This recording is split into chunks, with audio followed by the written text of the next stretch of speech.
बच्चों, welcome to study Gurukul. आज हम लोग देखने वाले हैं control and coordination in plant. इससे पहले हम लोग ने कंप्लीट किया था अपना control and coordination human being. उसमें हम लोग ने पूरा ब्रेन, स्पाइनल कॉर्ड, सब कुछ उसमें हम लोग ने पढ़ लिया था एकदम ब्रीफ डिस्क्रिप्शन में।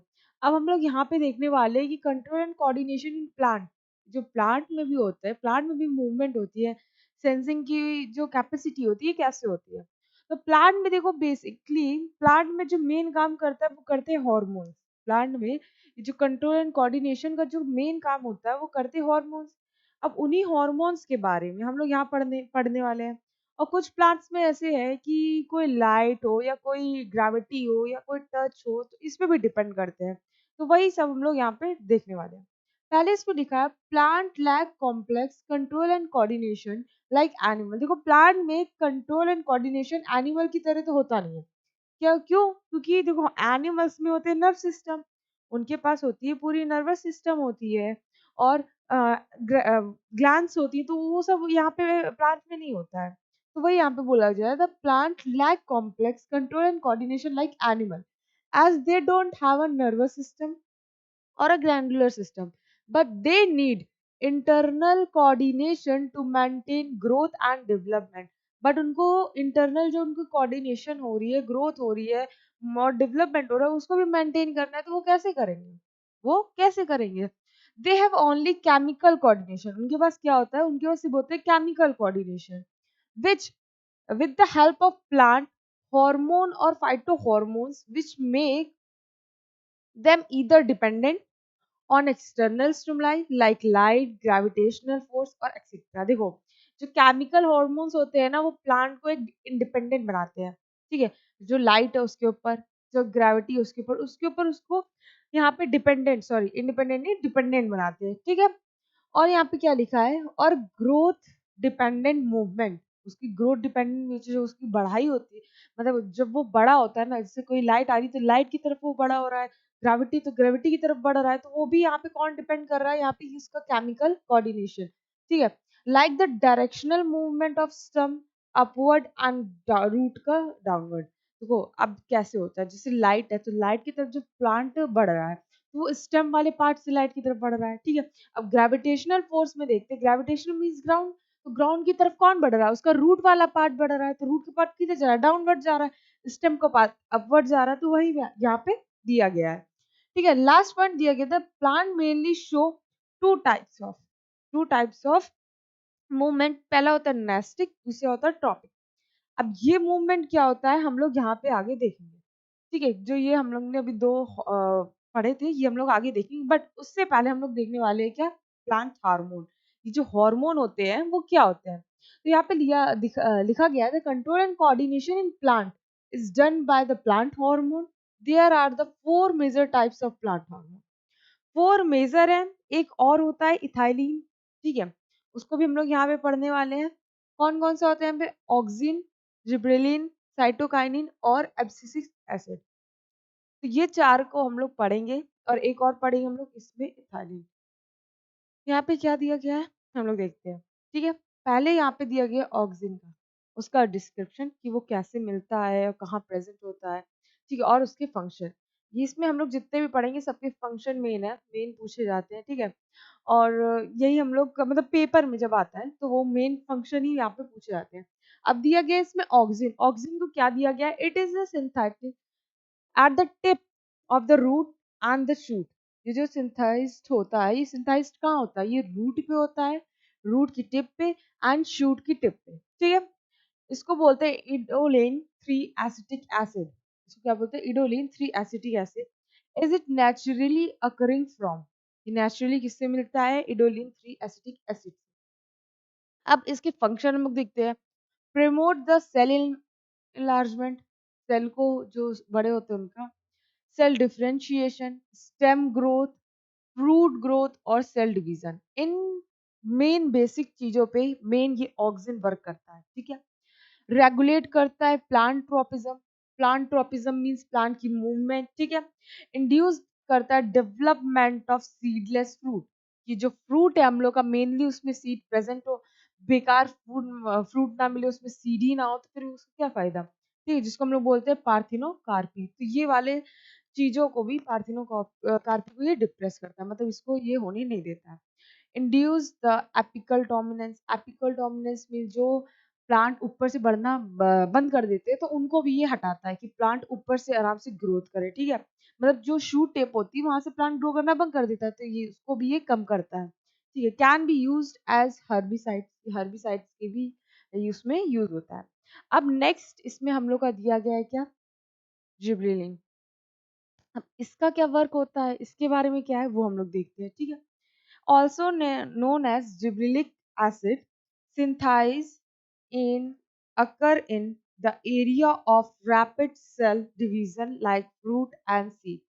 देखो इसकी जो मेन यहाँ पे हो रहा है, ठीक है, जो ये एसिड का ये हार्मोन का वर्क किस में हो रहा है, मेन हो रहा है फ्रूट और सीड में, जहाँ पे बहुत ज्यादा सेल डिवीजन होता है। जब कोई सीड हम लोग लगाते हैं ना तो प्लांट ग्रो करने के लिए उसमें बहुत जल्दी जल्दी सेल डिवीजन होता है, जिससे इतना बड़ा प्लांट होता है। फ्रूट भी ग्रो कर रहा है तो फ्रूट के अंदर भी बहुत ही जल्दी जल्दी सेल डिवीजन होता है, जिससे मतलब फ्रूट की भी ग्रोथ हो या उसका भी आगे जो सीड का फॉर्मेशन वो सब अच्छे से। तो यहाँ पे मेन ये वाला हार्मोन जिबरेलिन हार्मोन काम करता है। अब इसका हम लोग देखते हैं क्या function. Promote the growth by overcoming dormancy. Dormancy means जो हम लोग की सीड ग्रोथ नहीं कर पाती है, उन सबको ये काम करता है। Act as a antagonist of ABA। यहाँ पे ABA होता है एब्सिसिक एसिड, उसका यहाँ पे एंटागोनिस्ट मतलब उसके यहाँ पे अपोजिट काम करता है, ठीक, अगेंस्ट में काम करता है। Promote growth in stem, leaf and internodes. Stem में, लीफ में और इंटरनोड्स में ग्रोथ करवाता है। जो ये ग्रोथ यहाँ पे रुक जाती है तो उन सबको भी कि ये हार्मोन ग्रोथ रुकने नहीं देता, उनको और बड़ा होने का, ग्रोथ करवाने का ये चांस, ठीक है। Promote the internodal growth just before flowering. कुछ पेड़ में होता है कि कली निकल आई है बट मतलब ब्रांचेस निकल आई हैं, बस में फूल नहीं निकल रहे हैं या उसमें फल नहीं निकल रहे, तो वहां पे भी इंटरनोडल जो ग्रोथ होती है उसको भी यहाँ पे प्रमोट करता है ये, उसको रुकने नहीं देता है। जैसे यहाँ पे दिया गया एग्जांपल कैबेज, बीट्स। जो कैबेज और बीट्स होते हैं उसमें बहुत सारी लीव्स चाहिए, वो सब चाहिए, तो उसमें ये सब ग्रो करवाता है। कौन सा हार्मोन, जिबरेलिन हार्मोन, ठीक है।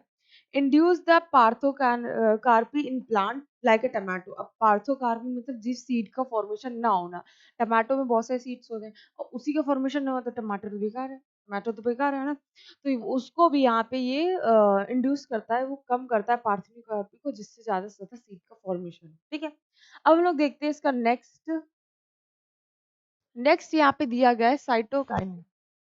साइटोकाइनेस क्या होता है, साइटोकाइनेस होता है, वो क्या होता है, synthesise occur in young root shoot buds and root apex. The first natural cytokinin is zeatin. क्या होता है, जेनेटिन जो था हम लोग को सबसे मिला था, सबसे पहले मिला था in the form of cytokinin. अब मेन ये वर्क कहाँ करता है, ये करता है यंग फ्रूट में, शूट बर्ड में और रूट एपेक्स। अब हम लोग देखते हैं इसके फंक्शन। अगर आप पूछो ना कि कहाँ प्रेजेंट होता है, अगर साइटोकाइनिन जो हार्मोन है कहाँ प्रेजेंट होता है, तो हम लोग यही लिखेंगे, इन सब जगहों पे ये प्रेजेंट होता है, क्योंकि यहीं पे इसका जो मेन वर्किंग है, ये मेन उसका काम है, तो इन सब जगहों पे होता है, तो यहीं पे ये प्रेजेंट होगा ना। तो ये है। अब हम लोग इसके फंक्शन देखते हैं कि इसके फंक्शन क्या है। Promote fruit growth. जब फ्रूट पे ही काम कर रहा है तो फ्रूट ग्रोथ तो करवाएगा ही।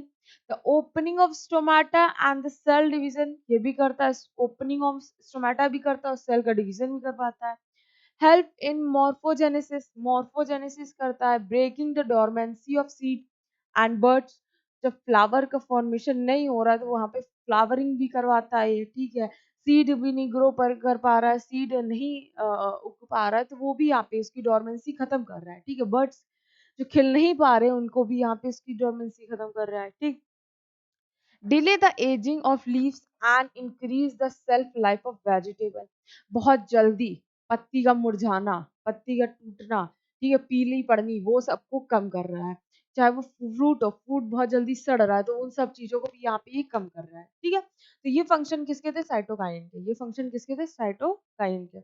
नेक्स्ट है एथिलीन, ठीक है। अब ये हार्मोन जो होता है ये क्या वर्क करता है, इसको पहले हम लोग ये देखते हैं। It is a gaseous phytohormone synthesis largely in ripping fruit. Ripping fruit means सड़ने वाले जो फ्रूट, जो फ्रूट सड़ते हैं, तो उनमें ये काम करता है। क्या करता है? प्रमोट द हॉरिजॉन्टल ग्रोथ, यहाँ पे हॉरिजॉन्टल ग्रोथ करवाता है उनका। In seedling, ripening of fruits, root growth करवाता है, रूट हेयर का फॉर्मेशन करवाता है। एंड येलोइंग ऑफ लीफ, कि लीफ जल्दी से जल्दी येलो पड़े, इन सब का करता है। मतलब ये हार्मोन क्या होता है कि बहुत तेजी से ग्रो, बहुत तेजी से ग्रो हो, बिना टाइम लिए हमको जल्दी से पेड़ बड़ा करना, उसमें फ्रूट लाना, फ्रूट पकाना, तो वो सब काम यहाँ पे ये करवा रहा है। ठीक है। और क्या बोलते हैं इसको? और फिर उस पेड़ का मुरझा जाना, उस पेड़ की डेथ हो जाना। मतलब अगर हमको 1 महीने में कोई फ्रूट चाहिए या कोई वो चाहिए, मतलब 1 महीने 2-3 महीने में अगर कोई हम लोग कुछ भी चाहिए, कोई वेजिटेबल चाहिए, तो उसको जल्दी-जल्दी ग्रो कराने का काम कौन-सा करेगा? ये वाला हार्मोन करेगा। ठीक है? इथाइलिन हार्मोन उसको बहुत जल्दी-जल्दी ग्रो कराने का काम करेगा। Help in breaking the dormancy of bud and seed. वो नॉर्मली है कि ब्रेकिंग, अब जब कोई चीज़ जल्दी-जल्दी ग्रो करानी है तो इसको वही हो रहा है कि सीड का जल्दी से फॉर्मेशन करवाए, फ्रूट का बर्ड का जल्दी से खिलना, उससे फूड का फॉर्मेशन, तो वो सब होता है। Stimulates abscission in leaf, flowers and fruit. ठीक है। अब बहुत जल्दी देखो, फ्रूट को ग्रो करवाना, फ्लावरिंग करवाना, फ्रूट को एकदम एकदम अच्छे से पकाना, फ्लावर को एकदम अच्छे से खिलाना, तो ये सब कौन सा, जो फ्लावर एकदम अच्छे से खुलता है ना, ब्लॉसम करता है ना, वो सब काम यहाँ पे कौन कर रहा है? इथाइलिन। कौन सा हार्मोन कर रहा है? इथाइलिन। अब इसमें हम लोग लास्ट, देखो अभी तक हमने ये 4 पढ़ लिए। ये वाला तो हमने बताया था ना, ये मेनली एक्स्ट्रा है, मतलब एक्स्ट्रा नहीं है, ये प्लांट में ज़्यादा यूज़ नहीं किया जाता है। मेन कर जाते हैं बाकी के 4 हार्मोन। ठीक है। इसको जब प्लांट को बहुत जल्दी ग्रो करवाना होता है तभी यूज़ किया जाता है। अब हम लोग इसमें लास्ट जो हार्मोन है वो देखेंगे। ठीक है। लास्ट हार्मोन है एबीए। अभी हमने इसके आगे नाम दिया था ना। ठीक है। Abscisic abscisic acid. It's also called stress hormone. Stress hormone क्यों बोलते हैं इसको? ये जो स्ट्रेस यहाँ पे लिखा गया है, स्ट्रेस हार्मोन क्यों बोलते हैं यहाँ पे? अब देखते हैं इसके function. Inhibit the plant growth by the inducing dormancy in seed and bud. यहाँ पे जो सीड का डोरमेंसी वो खत्म करता है। ठीक है। Promote the closing of stomata during desiccation and other stress, thus the causing brittling of leaf। देखो, इस स्टोमेटा को बंद भी करता है। किस टाइम? जब कोई मुसीबत हो या कोई प्रॉब्लम हो, तो उस टाइम ये स्टोमेटा को क्लोजिंग के काम करता है। ठीक है। प्रमोट द एब्सिशंस और सेंसेशन ऑफ लीफ, बहुत जल्दी उसको मुरझाना, लीफ का बहुत जल्दी मुरझाना, पीला पड़ना, तो वहाँ पे करता है। Increase the plant tolerance toward the stress. Plant ज्यादा से ज्यादा एनवायरनमेंट में झेल सके अपने को, उसको भी ये, उसकी भी टॉलरेंस ये हाई करता है।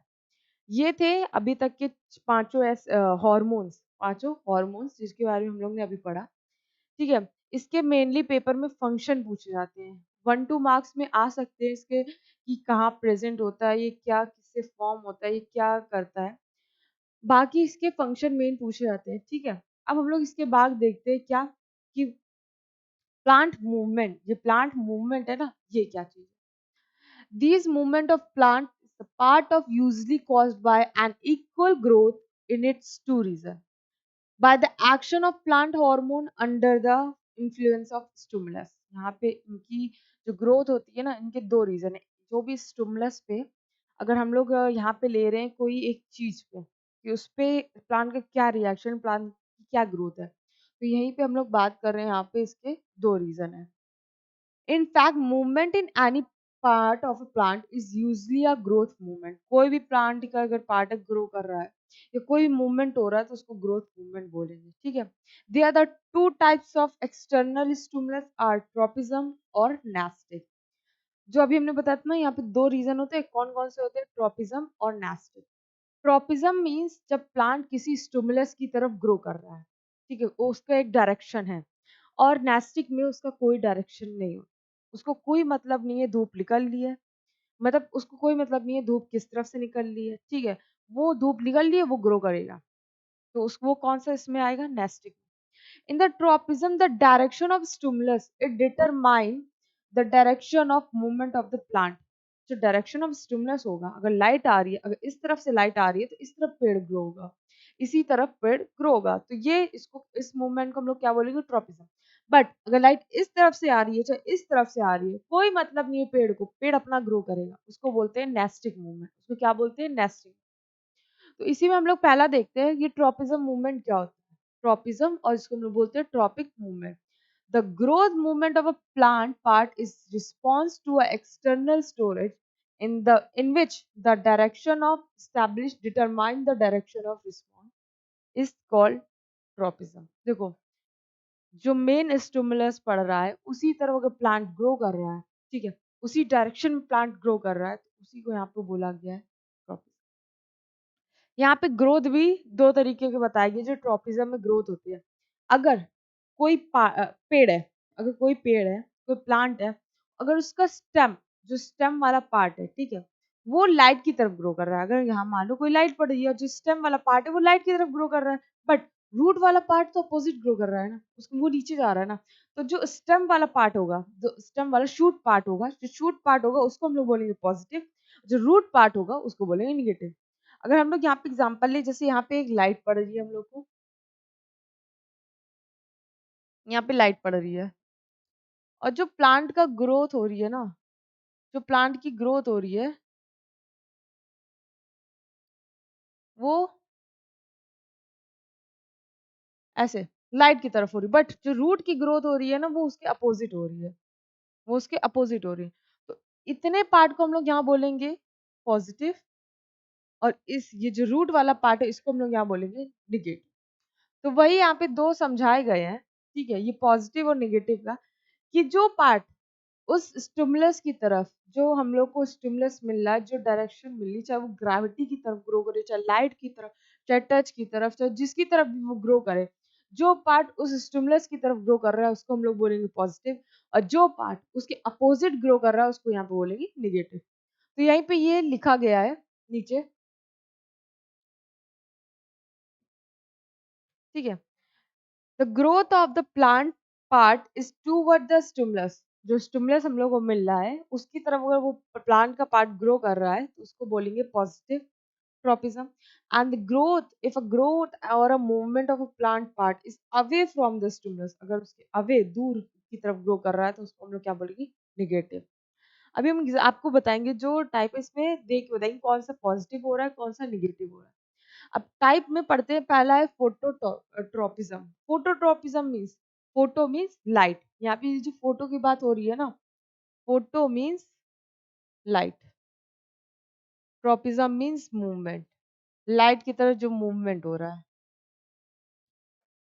The movement of plant part is response to light, जो रिस्पॉन्स हो रही है लाइट की तरफ, ठीक है।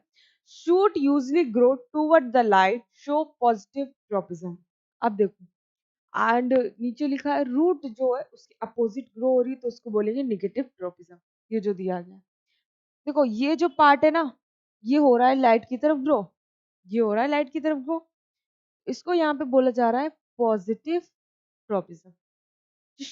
रूट पार्ट है ना वो हो रहा है उसके अपोजिट ग्रो, उसके हो रहा है अपोजिट ग्रो, तो यहाँ पे उसको क्या बोला गया है? Negative tropism. तो यही है पॉजिटिव निगेटिव। स्टिमुलस जो पढ़ रहा है, जैसे फोटोट्रोपिज्म में जो मेन चीज यहाँ पे किसकी बात हो रही है? लाइट। फोटो मीन्स लाइट की तरफ जो मूवमेंट हो रहा है पेड़ का, जो उसका शूट पार्ट है वो लाइट की तरफ ग्रो कर रहा है, ठीक है। तो यहाँ पे जो शूट पार्ट शो कर रहा है पॉजिटिव, बट रूट जो है अभी ग्रो कर रहा है, उसके अपोजिट ग्रो कर रहा है, तो इसको बोला जा रहा है निगेटिव, ठीक है। आपको पॉजिटिव और निगेटिव में तो आप कोई कंफ्यूजन नहीं होगी। अब हम लोग इसका नेक्स्ट देखते हैं, जियोट्रोपिज्म। जियो मीन्स ग्रेविटी, जियो मीन्स ग्रेविटी, जो ग्रेविटी की तरफ मूवमेंट हो रहा है यहाँ पे, जियो मीन्स ग्रेविटी। अब जो ग्रेविटी की तरफ मूवमेंट हो रहा है तो उसको हम लोग क्या बोल रहे हैं? Gravity, sorry, geotropism. The movement of plant part is in response to the gravitational force, gravitational force है ऑफ द अर्थ, किसका? अर्थ का। ग्रेविटेशनल फोर्स किसका? अर्थ का। Root usually grow toward the gravitational pull, show positive geotropism, whereas a shoot usually grow away from the gravitational pull, show negative tropism. जैसे अभी मैंने बताया था। अब यहाँ पे किसकी बात हो रही है? अब यहाँ पे ग्रेविटी की बात हो रही है। ग्रेविटी किधर है? अर्थ पे, ठीक है। जो इसमें रूट पार्ट होगा वो तो नीचे अर्थ की तरफ मूवमेंट करेगा, तो ये क्या शो करेगा, positive.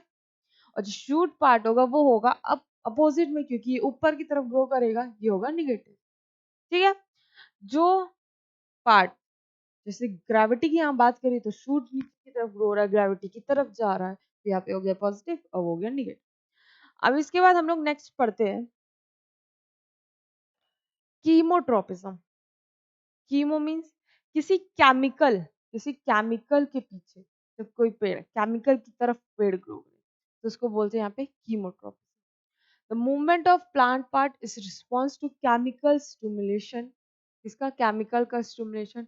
The plant part grow toward the stimulation is so positive, and the plant part grow away from the stimulation is so negative. ये इतना दिया गया था। केमिकल की तरफ कोई प्लांट ग्रो कर रहा है उसको क्या बोलेंगे, कीमोट्रोपिज्म। नेक्स्ट है hydrotropism. Hydro means water, hydro means water, water. कोई भी पार्ट है प्लांट का वो वाटर की तरफ जो ग्रो कर रहा है, तो वहां पे वो क्या शो कर रहा है, इस मूवमेंट में क्या है, hydrotropism, movement of plant toward the water. ठीक है। अब जो रूट है ना वो अंडरग्राउंड होती है, ठीक है, वो तो सबको मालूम है, रूट जो होती है सॉइल में होती है, और सॉइल में क्या प्रेजेंट होता है, वाटर। तो रूट जो मेनली है वो वाटर की तरफ मूव कर रही है, तो रूट क्या शो कर रही है, पॉजिटिव ट्रोपिज्म। रूट क्या शो कर रही है, पॉजिटिव ट्रोपिज्म।